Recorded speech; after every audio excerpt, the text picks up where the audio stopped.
Hello guys!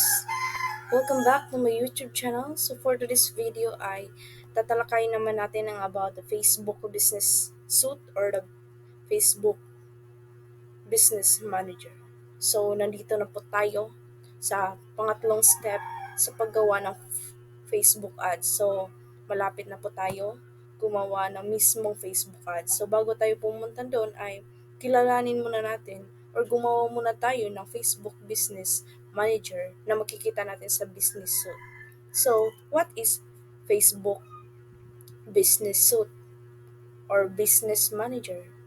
So Facebook Business Suite or Manager is a Facebook tool that helps organize and manage your business. Ito ay isang tool kung saan dito natin ino-organize or minamanage ang ating business. Especially yung ginawa mong Facebook page is may binibenta ka, may services ka na in-offer. So dito ay sa pamamagitan ng business suite or business manager ay dito mo ma-organize at ma-manage ang iyong business. Pangalawa naman ay payments. So dito tayo mag-set ng payments, especially debit card, credit card, or GCash. And also, pangatlo is business details or permits. So dito sa Facebook Business Manager or Business Suite, dito natin makikita ang business details natin at kung may kailangan ng mga permits is nandito din lahat. And pang-apat ay through Facebook Business Suite or Manager, we can invite people or employees na magtatrabaho sa ating business page.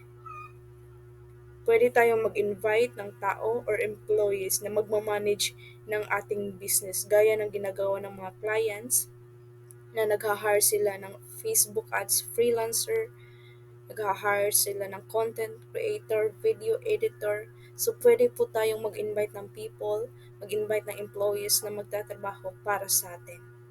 So, let's go guys, pumunta na tayo sa Facebook Business Suite. So ito po, makikita niyo sa screen, ito yung ginawa natin na Facebook page. Kids Helpful Companion. Ito po, makikita niyo ginawa natin ng Facebook cover, photo, and logo and cover photo. So, pumunta tayo ngayon guys dito sa Meta Business Suite. Ito, pindutin lang natin yan. At hintayin lang po natin mag-load.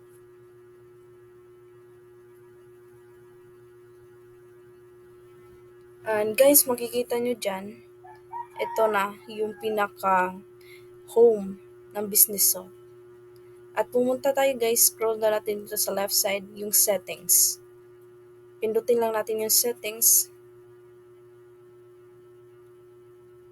Business settings po yan guys. So need natin siyang pindutin para makagawa tayo ng business manager na magmamanage ng ating Facebook page. So makikita nyo, ako yan, Vicky Dlaganar. Yan yung profile ko. Ito yung mga page. Yan yung 4 na page na hinahandle ko or nagawa ko or may control ako. So pindutin natin dito guys, itong Vicky Dlaganar. Yan, ganun. Yan guys, makikita nyo, business portfolio. So meron akong portfolio isa na ang nagha-handle ay yung Instagram ko. It is the Curious Mindset. And ito namang make ads is ang hinahandle naman niya na page is reform quotes and biblical verses, while the Curious Mindset na business ads o business manager ay wala pang hinahandle. So ang gawin natin guys, para matuto kayo talaga step by step, so gumawa tayo ng business manager. Pindutin natin yung create a business portfolio. Then dito makikita nyo business portfolio name, first name and last name, and business email. So guys, ang gagawin natin is yung business portfolio name is yung bali yung business manager. Anong pangalan ng business manager mo? Especially if ano bang role na gagampanan mo sa Facebook page. So gagawin ko dito is maker ads. Maker ads na lang po. Pero guys, nasa inyo na po yan kung ano yung gagamitin nyo. anong gagawin nyo? Akin Maker Ads. So, dito sa first name, ang ilalagay pangalan ko yung pangalan ng kapatid ko kasi hindi pwede kasi guys na pa dalawang business manager tapos dalawang account. So, gagawin ko po ay gagamitin ko ang pangalan ng kapatid ko. Then, ang business email guys ay yung unique talaga, yung gumagana na business emails. Lagay nyo dyan yung email nyo or Gmail. Then, pagkatapos create,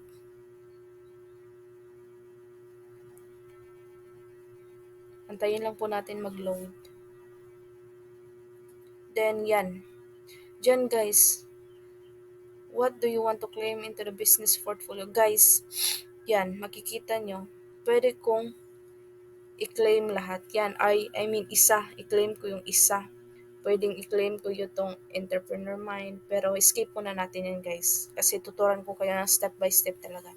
At ito naman guys, pwede kayong yung gaya ng sinabi ko na pwede kayong mag-add ng invite ng people or mag-add ng employees na magtatrabaho dyan sa business manager nyo. Pwede nyo i-type dyan ang email address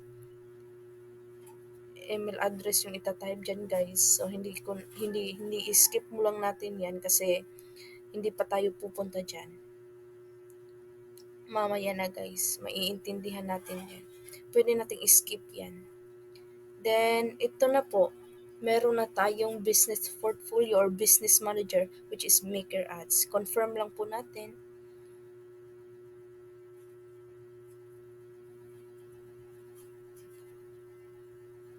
So, hintayin lang natin guys. Then, pindutin natin. So, meaning hindi pa nakita dyan. So, ang gagawin natin, i-refresh lang na po natin.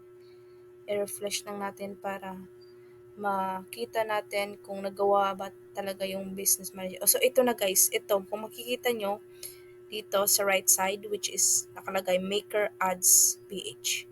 So, ang gagawin lang natin, pindutin natin itong settings. Kung makita nyo yan.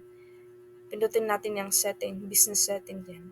At yun guys, magdadirect na tayo sa pinaka home. Yan guys. Ito na guys. So ang titingnan lang natin diyan is itong user, tsaka yung accounts, yung pages, at tsaka yung ito sa taas, yung billing and payments. Yan lang guys, yan lang yung titingnan niyo, yan lang yung talagang pag-aaralan natin. Then dito sa people, kagaya na sinabi ko na we can invite.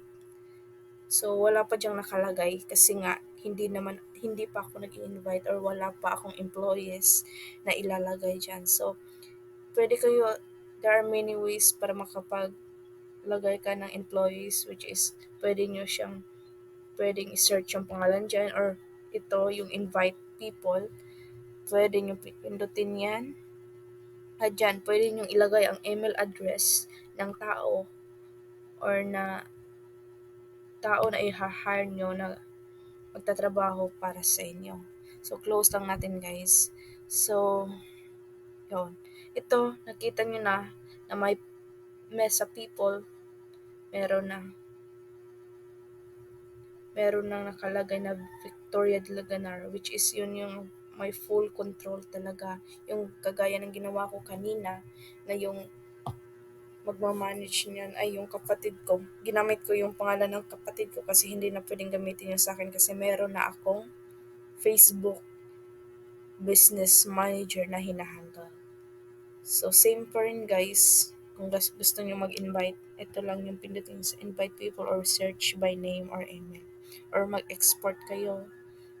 So, hindi naman tayo tatakal dyan. So, ngayon guys ay ililink na natin ang Facebook page natin, yung Kids Helpful Companion, dito sa mismong business manager natin. So, sa susunod na video, abangan nyo po yun.